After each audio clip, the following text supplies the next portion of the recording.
Welcome to Kenton Teaches. Enjoy the video. You start by confirming two essentials. Your Flipkart account is active, and you have the 3-month YouTube Premium promo code in hand. Once done, sign into the YouTube account you want to upgrade. Make sure it's the exact email you'll use to redeem. Next, copy the promo code precisely. Characters and hyphens matter.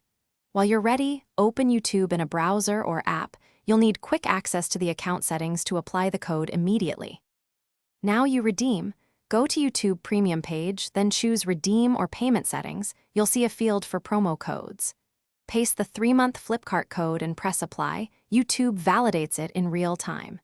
If YouTube asks for a payment method for verification, add a valid card or UPI, but note you won't be charged for the promotional period. This step prevents auto-renewal failures. Once redeemed, YouTube will show the promo duration. Finish by verifying Premium is active on your YouTube account and that the 3-month term is listed in subscriptions. If it doesn't activate, first recheck the code spelling and that you use the same email on both platforms. Regional restrictions can block redemption, so make sure the offer applies in your country. If problems persist despite a valid code, reach out to Flipkart support with proof of purchase or YouTube help with the redemption error. They can trace and force apply the promo. Thanks for watching. Please subscribe if this video was helpful.